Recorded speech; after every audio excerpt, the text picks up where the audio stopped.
Traditional patina gels. In this video, we're going to go over the ready-to-use patina gels. So first, we're going to start with the traditional patina gel black for steel.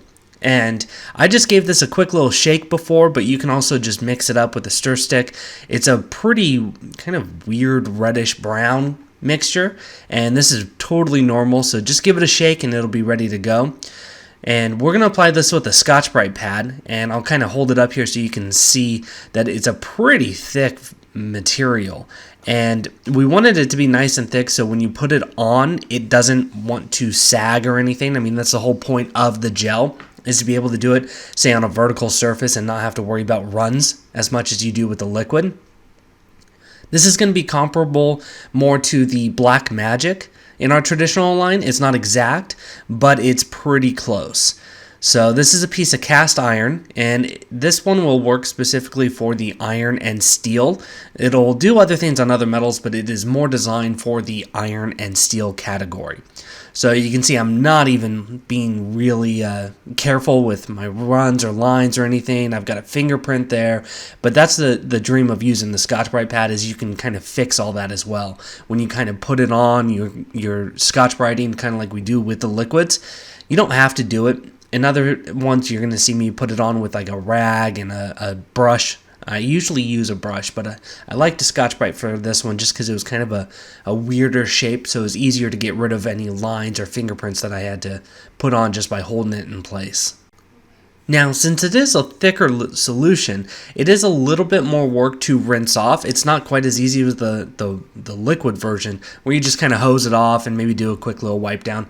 This one, I find it cleans onto the metal a little bit better, so I will definitely use a brush or a rag or something like that to really get into it and try and get it rinsed off properly, because you don't want any of that gel residue left on. Otherwise, the patina is left on and, it'll start continuing to oxidize. So definitely make sure you rinse it off really, really well for this one. Here we're just drying it with some paper towels. Next we'll do traditional patina gel black for aluminum. Now this patina is kind of interesting just in the container because it will change color over time, and it's completely normal and there's nothing odd about it. It starts off as kind of like a bluey color and then goes into this yellowy, weird mustard color. And it's a very normal process. We have other patinas that will do this as well in the traditional line, such as the Antiquing or the Midnight Black. But the black for aluminum will change this color as well. So here I'm applying it with the Scotch-Brite as well, but as stated before, basically any way you get this onto the metal, it's going to react and cause the reaction. And I'm just Scotch-Briting it just because that's the way I put it on. I didn't have any really rhyme or reason on this one, honestly. So I'm kind of burnishing it in. The aluminum is very interesting because it's usually pretty even. Most of these are pretty even if you just agitate it a little. You'll see this when I switch over to the brush on some of these other ones. But again, if you ever have any inconsistencies or for some reason you don't like the pattern it's developing, maybe a cleaning issue was resolved, then the Scotch-Brite pad kind of helps with all of that. So here we're applying it with the brush, and you can see this is just a regular cheap chip brush, and we're putting it on pretty thick and we're not getting any sags here. And we're going to coat this one with just a coat of black wax. And so how I do this black wax, if you haven't seen our other videos exclusively talking about black wax or wax in general, is I just take a big clump like this, and then off camera I'll put it into the rag, and I'll show you, we'll just kind of ball it up so that when we apply a little bit of pressure on that ball in the rag, it will push through the microfiber towel and kind of act as a filter. And then I typically just go in a little circle, and bigger pieces, you can do bigger circles and everything, but I like the circle approach rather than the linear approach. I find it hides more of the application technique. And then once you have a little bit on, you just go in with a second rag and buff that excess off. Now you can do multiple coats of the patina gels if you need it to go a little darker or a little bit more even, just like with the traditional liquid patinas. A lot of the times I find that one coat is pretty good if you're going for a pretty dark. It just depends on how uniform you really want it. So if you want it dark and uniform, as usual, do more coats. Nothing wrong with it. And so here we have our final piece of the black for aluminum. And we're going to jump over to the stainless. So this is traditional patina gel black for stainless. And I'm just going to use a 2-inch brush on this one. This was pre-sanded with 80 grit as usual for our videos, and then cleaned with a Sculpt Nouveau metal cleaner. But you can see I'm really kind of being sloppy with this one. I wanted to show that the gels are a little bit more forgiving than the liquid. So if you're having an issue with consistency, the gels might be a good solution for you. So you can see I put it on kind of slow, and then I'm just massaging it in with a brush. And so I kind of work it in all over the corners, and I've got a few different areas here that aren't kind of reacting as well, and I just kind of pay a little bit more attention to them, kind of going back and forth. Now, you can still get vast irregularities in your finish if you're basically as sloppy as I showed it, but a little Scotch-Brite pad will fix that as well. So speaking of Scotch-Brite pads, here we'll go with one Scotch-Brite pad. And this is more for like 1 or 2 areas that I noticed weren't reacting very well, and it was likely a surface prep issue. But once you kind of start diving into the Scotch-Briting thing, you might as well do the whole piece. Otherwise, it can actually show even more than intended to. You may have also noticed that I put a little bit more patina on my Scotch-Brite pad before I started massaging it in. It just helps kind of with that catch up. But now we're going to go back to the brush. And the nice thing about massaging it in with a brush is, one, it kind of buys you a little bit more time before you need to rinse, but it also allows you to see the darkness and the patina that is forming underneath all of this kind of gel solution. So it helps visually show you where you are. But once we get it rinsed off and cleaned up, we'll put a quick little coat of clear guard on it and be on our way.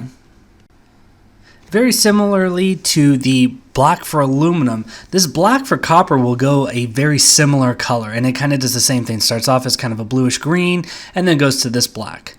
So we wanted to do a little something different for the traditional Patina Gel black for copper, and I wanted to use something textured because we've already done black a few different times, and how many times can you see black on one video? So we'll go with a little textured piece just to break it up a little bit, and this was cleaned best I could with a Scotch-Brite pad and Sculpt Nouveau metal cleaner, and that's it, because we couldn't really get a DA sander on this or anything, so we just cleaned it the best we could. And you can see that this one is a little bit slower to react as well.